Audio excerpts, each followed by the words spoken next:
తాజా అంశం చూస్తున్నాం. హైదరాబాద్ చందానగర్లోని ఖజానా జ్యువెలరీలో దోపిడీ కాల్పులకు సంబంధించి మరింత సమాచారం మా ప్రతినిధి శ్రీపతి శ్రీనివాస్ ప్రత్యక్ష ప్రసారం ద్వారా అందిస్తారు.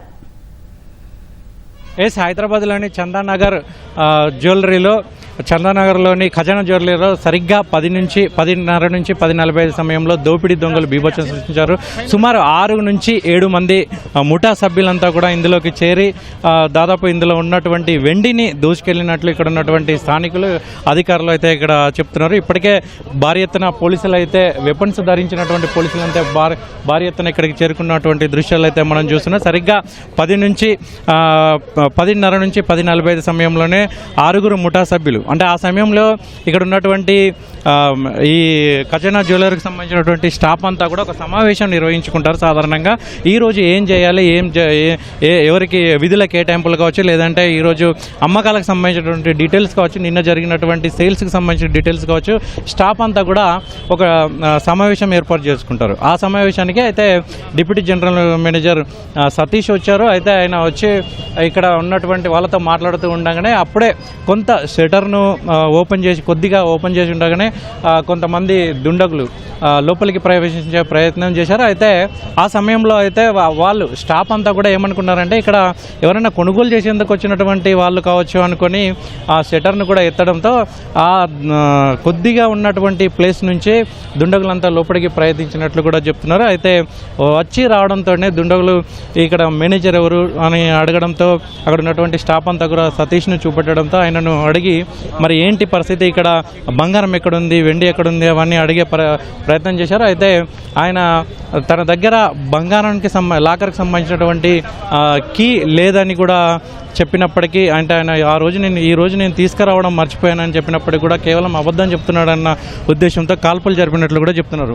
అయితే దుండగులంతా కూడా దాదాపు ద్విచక్ర వాహనాల మీద వచ్చినట్లు కూడా చెప్తున్నారు. వాళ్ళందరి దగ్గర కూడా చిన్నపాటి పిస్తోళ్ళు ఉన్నట్లు కూడా చెప్తున్నారు. అయితే ఆవేశంలో ఆయన చెప్పినప్పటికీ బంగారం కీ, లాకర్ కీ అడిగినప్పటికీ ఇవ్వకపోవడంతో అక్కడ అతని మీద కాల్పులు జరిపారు. అక్కడ కూడా పైకి గాల్లోకి కూడా కాల్పులు జరపడంతో అసిస్టెంట్ జనరల్ మేనేజర్ సతీష్కి అయితే తొడలో గాయమయ్యేది. అతన్ని ఆసుపత్రికి కూడా తరలించారు.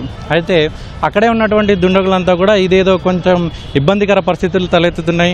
అదేవిధంగా అదే సమయంలో స్టాఫ్ అంతా కూడా వెంటనే పోలీసులకు ఫోన్ చేయడం, ఇవన్నీ కూడా తేరుకున్నటువంటి దుండగులు అక్కడి నుంచి దొరికినటువంటి వెండి ని తీసుకొని పారిపోయినట్లు కూడా చెప్తున్నారు. అయితే 10 బృందాలను ఏర్పాటు చేసి ఇక్కడ ఉన్నటువంటి పోలీసులు అయితే గాలిస్తున్నట్లు చెప్తున్నారు. ఇక్కడ ఈ సమయంలో వచ్చినప్పుడు ఏ రూట్లో వచ్చారు, ఏ వెహికల్స్లో వచ్చారు, ఏంటి అనే దాని మీద కూడా పోలీసులు అయితే విచారణ చేపడుతున్నారు. 10 బృందాలను ఏర్పాటు చేసి ఎక్కడెక్కడ సీసీ కెమెరాల నుంచి ఏ రూట్లలో వెళ్ళారు, వచ్చిన వాళ్ళ ఆనవాళ్ళు ఎలా ఉంటాయి, ఏంటి ప్రత్యక్షంగా చూసినటువంటి సాక్షులను అడిగి వాళ్ళ రూపురేఖల్ని చిత్రాలు గీయించే ప్రయత్నం చేస్తున్నారు. అదేవిధంగా ఈ ఖజానా జ్యువెలర్స్లోకి వచ్చిన సమయంలో మన సీసీ ఫుటేజ్లో వాళ్ళకి సంబంధించినటువంటి ఫోటోలు కానీ లేదంటే వాళ్ళ దృశ్యాలు కానీ రికార్డ్ అయినాయో దానికి సంబంధించి సమీప పోలీస్ స్టేషన్లకు అందజేసే ప్రయత్నం కూడా చేస్తున్నారు. అదేవిధంగా పోలీసులు కూడా 10 బృందాలుగా ఏర్పడి నగరంలో గాలింపు చర్యలు అయితే చేపడుతున్నారు. ఎక్కడ ఆనవాళ్ళు దొరికినా కానీ ఎటువంటి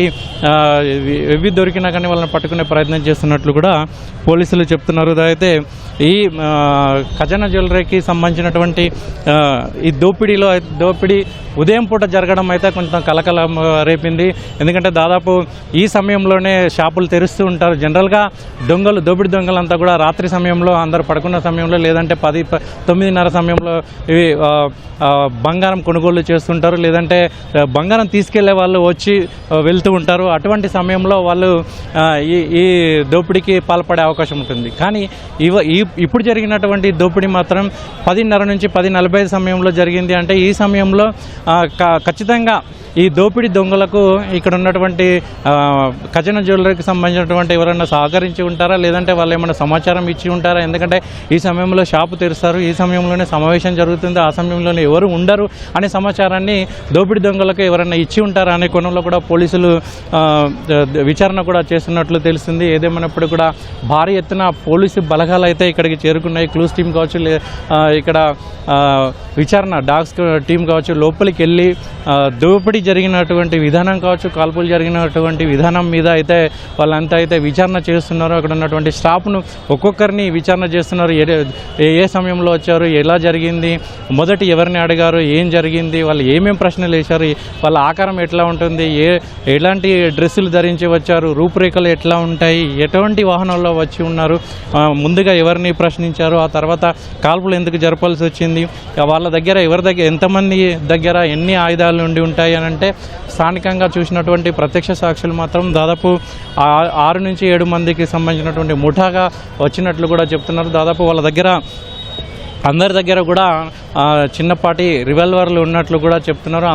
వాళ్ళ దగ్గరికి వచ్చిన వాళ్ళని, ఎదురు తిరిగిన వాళ్ళని, బెదిరించిన వాళ్ళని అయితే కాల్చేందుకు వాళ్ళు ఏమాత్రం వెనుకాడకుండా ఉన్నారని కూడా స్థానికులు అయితే చెప్తున్నారు. ఆ దిశగానే పోలీసులు కూడా విచారణ చేపడుతున్నటువంటి దృశ్యాలు అయితే చూస్తున్నాము.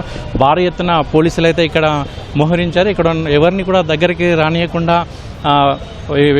పోలీసులను ఇక్కడ భారీ బందోబస్తుగా ఏర్పరిచారు. వాళ్ళంతా కూడా చిన్న రివాల్వర్లు ధరించినటువంటి పోలీసులు, అదేవిధంగా భారీ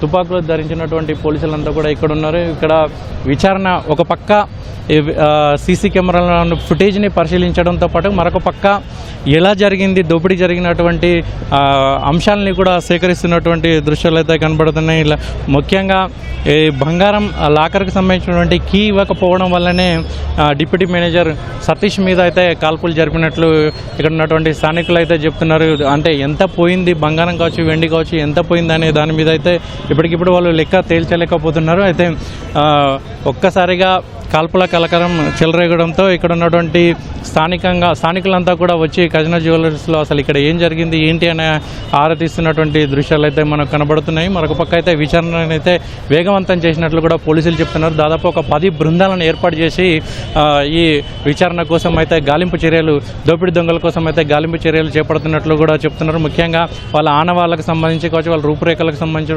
కావచ్చు, వాళ్ళు వేష భాషలకు కావచ్చు, వాళ్ళు ధరించినటువంటి డ్రెస్సులు కావచ్చు, ఎటువంటి అంశాలను అడిగారు అనే దాని మీద కూడా వాళ్ళు ఎక్కడి నుంచి వచ్చారు, ఏ రూట్లో వచ్చారు, ఎటు వెళ్ళిపోయారు, 10:40 తర్వాత ఈ సరౌండింగ్ ఉన్నటువంటి సీసీ కెమెరాలన్నింటినీ కూడా పోలీసులు గాలిస్తున్నారు. దానికి సంబంధించినటువంటి ఆచూకీ కోసం అయితే వెతికే ప్రయత్నం అయితే చేస్తున్నారు. ఇక్కడ తాజా పరిస్థితుల్లో ఓటీయూ.